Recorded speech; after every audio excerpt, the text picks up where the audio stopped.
part 3 of Girl Time, where we are talking about the Ghanaian men to avoid. Very, very, very, very important.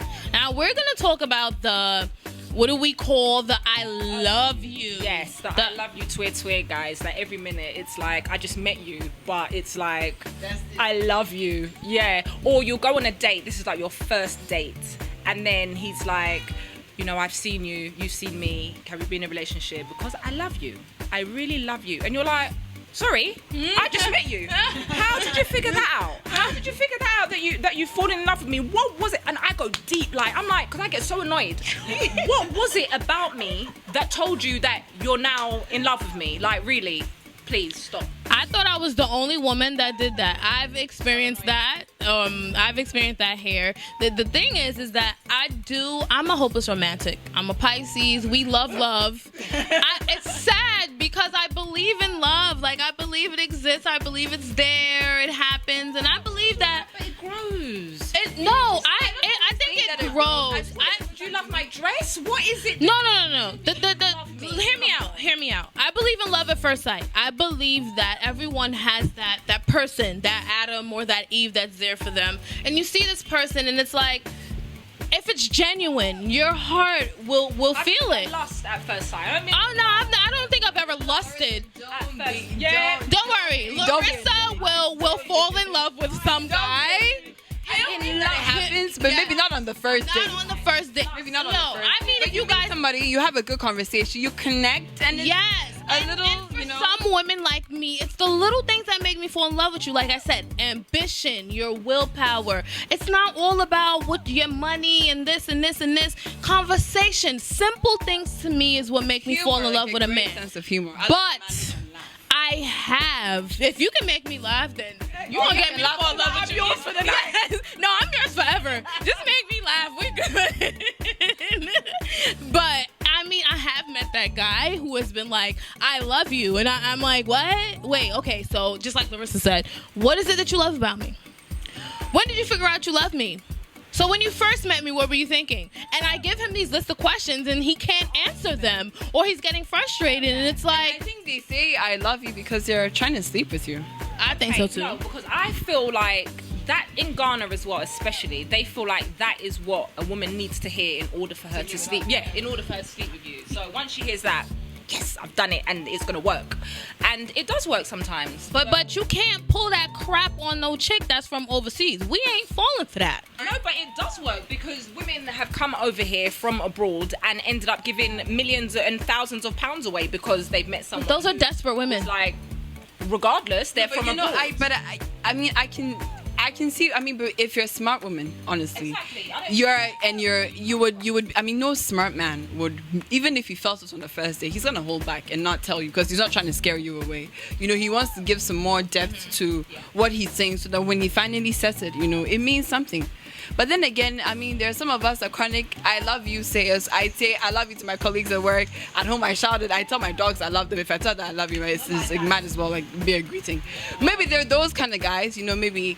So, they're saying it. But then the other kind of guys too who are saying it because they obviously are looking for ulterior motives. If he says it on the first date, he definitely can't be trusted. Exactly. No. Well, I think like, that's you don't even know when her birthday is. You don't know where her house is.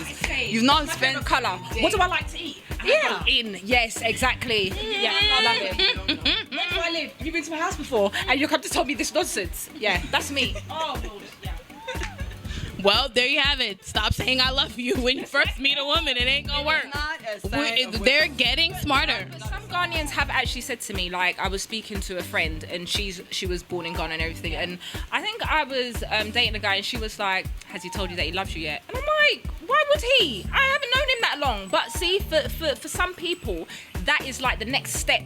Even women, like for some women, that's the next step, and it could be very. I feel like I love you, you know, should be more in your action. Like how quickly he returns your phone calls, how easy he makes time for you, how, you know, sensitive he is to your needs, like your mood swings, you know, how helpful he is. It's more in the action than the words. I don't need to hear it if I can see it, you know. I think the I love you sayers are actually Yeah, that too. But I think they're more catering for the women that grow up in these houses here in Ghana where it's like tradition. You see, women like us, we're more liberal. Yeah. We know and we've been and we've experienced. Women like us, those things wouldn't work on the first date. But those work for the girls that grow up. No, listen. Hear me out. The girls that grow up believing this is what their mother and their father pound into their head from the time that they can understand words. You have to be beautiful. You have to grow up. School may not be that important. What is important is to get a man and to get a man to say he loves you. Now, in these homes, they're not being taught what love is. Why? Because 9 times out of 10, the father doesn't really know what love is because he had to marry this woman. This woman doesn't really know what love is because she had to marry that man. And for generations before that, that is what happened. What love is. They know what it is to take care, to be there, and to them, that is what love is. That's why so many of these men think that, money is love, but it's not. That's not what it is.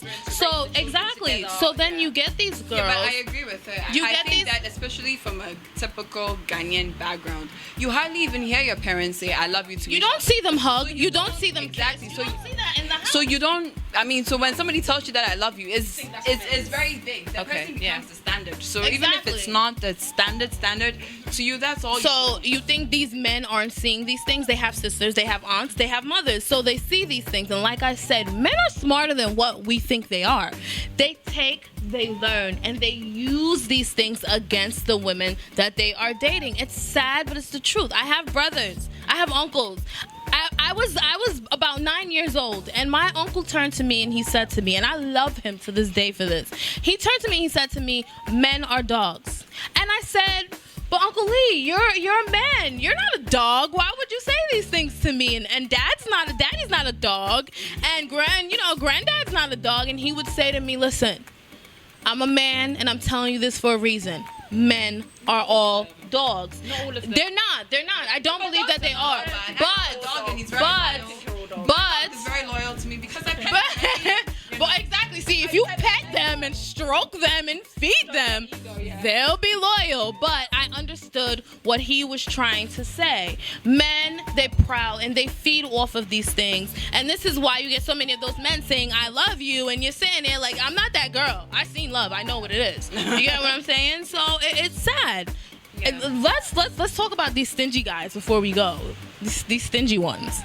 Well, I would definitely have a PhD in that field, and women in Ghana, you can easily be deceived. The fact that the boy works probably for an oil company, or maybe for like a telecom company, or he owns his own advertising firm, it doesn't mean that he's gonna be generous. It doesn't mean that he's gonna take care of your needs, honey. It's in the little things they do. The funny thing is I don't understand. Men have lots of double standards. Now, exactly. In our day and age, I mean, fine, you may come from a home, or he may come from a home where men take care of everything. That's fine. But in this day and age, I think that women need to gain a sense of independence. Financially. Do not look for him to pay for anything. Now, but with that, let me explain. Dinner, you gotta pay for. You're the man. Movies, you gotta pay for. You're the man. Hold on a second. If he's asking you on a date, yes, but if you better pay for it. No, hell no. We are going to impose a cost on him because chivalry is not dead, and you are the man. No. I'm going to say this. I have 2 boys. Okay, yeah, I know I don't look it. Anyway, yes, but I'm raising my boys to be. I grew up in a home with my mother and my father. Okay, they're all my brothers and sisters are by the same woman, the same man. I don't have, we don't have any stepbrothers or anything like that. I'm from South America, Guyana. We come from home, family. The culture is much like the culture here, but when it comes to raising my boys, I want my boys to be gentlemen. I want them to do these things. I don't I'm not necessarily saying that they should go out and pay for a woman's house and her cars and things like that. I mean, if you get married and that's what you want to do, or you have a girlfriend, that's fine. But when it comes to dinner and we're going to the movies, there are some certain things that you need to do. That is what you need to do. You need to pick up the check, homie. That's it. Don't expect me. I mean, fine. I don't mind paying, but don't expect me to pay, because that ain't happening. You'll be sitting at the dinner table washing dishes in that restaurant that night, because I'll get up and walk away because you expected me to pay. It's not happening. And I mean, I'm gonna say this, and I'm gonna let you say what you have to say real quick, and then we're gonna wrap it up. I was in a relationship with my kid's father, both my sons, their father, for 8 years. For those 8 years, I didn't work. Before I met him, I worked, I went to college, I had my own money, even though I came from a very good family, even though I had a bank account set up by my dad, things like I knew money, but I knew how to take care of myself. When he came along, he took care of me for 8 years. He's Jewish, he comes from a family where the men take care of everything. And because we loved each other, we were in a house, he considered me as his wife. The men take care of their wives. I lost myself completely in this relationship. For 8 years, I didn't know who I was until I came here and I started trying to find myself. I'm going to say this, women, it's not a position. It may look fun, all the cars, all the money, the shopping, the shoes, the whatever you want to do, wherever you want to go, it's fun. But where is you? Where are you? Where's the sense of who you are? You're not a person anymore. You're just an object for him to take care of. And men, they look at those things and they start to lose respect for you because of these things. And I'm going to say this. I don't want any young woman to be put in that position ever in their lives. We need to smarten up. We need to want to do our own things. With that being said, we're going to end this with... You must not know about me. You must not know about me. I can have another you in a minute. Matter of fact, he'll be here in a minute, baby. You must not know about me. You must not know about me. I can have another you in a second. Don't you ever for a second get to thinking you're irreplaceable.